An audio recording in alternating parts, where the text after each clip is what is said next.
General Parvez Musharraf का भारत के साथ कारगिल जंग छेड़ने का मंसूबा फौजी एतबार से न सिर्फ कमजोर था बल्कि पाकिस्तान के लिए तबाहकुन भी साबित हुआ। इस जंग के नतीजे में दोनों तरफ से हजारों फौजियों ने जानें कुर्बान की।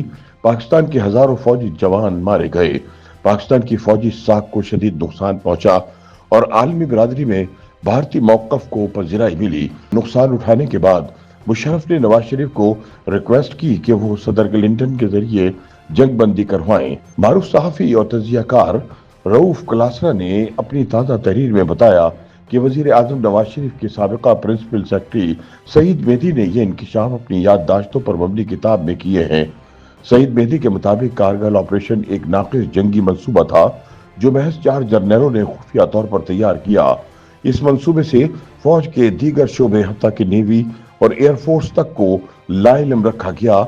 जब ये ऑपरेशन नाकामी से दोचार हुआ और हालात बिगड़ने लगे तो खुद जनरल परवेज मुशर्रफ की दरख्वास्त पर वजीर आजम नवाज शरीफ को अमरीकी सदर बिल क्लिंटन से रुजू करना पड़ा ताकि जंगबंदी मुमकिन बनाई जा सके। सईद मेहदी के बकौल कारगिल के बाद जब पाकिस्तानी क़यादत वतन वापस पहुंची तो नवाज शरीफ को इनके करीबी साथियों ने मशवरा दिया कि जनरल परवेज मुशर्रफ और दीगर 3 जर्नलों को रिटायर कर दिया जाए।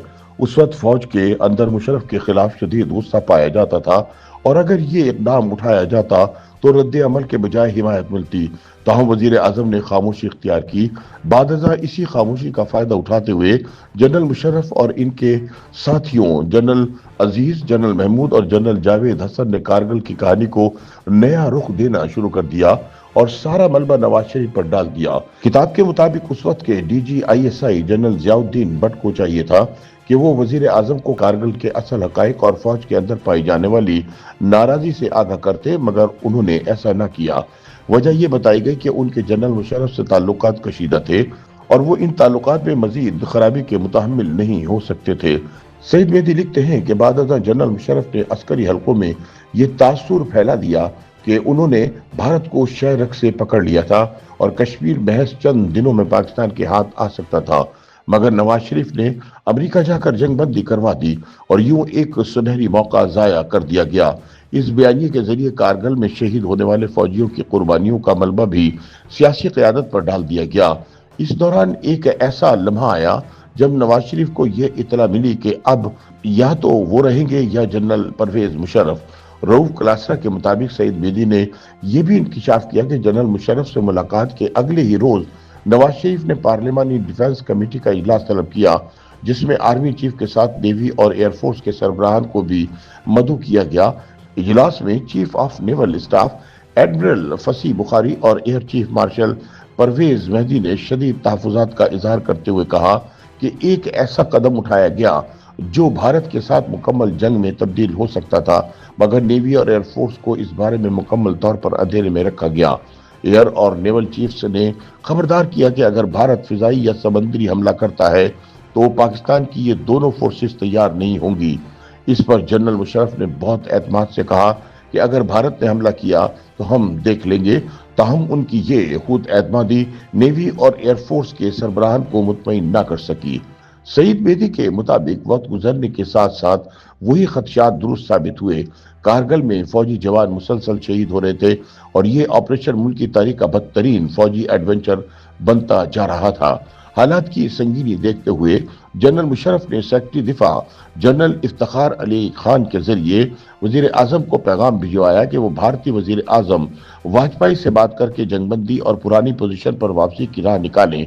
नवाज शरीफ जानते थे कि वाजपेयी को बराह रास्त फोन करने का वक्त हाथ से निकल चुका था क्योंकि अब उनका पलड़ा भारी था। चुनांचे उन्होंने एक तीसरे ताकतवर फरीक को शामिल करने का फैसला किया और अमेरिकी सदर बिल क्लिंटन से राब्ता किया।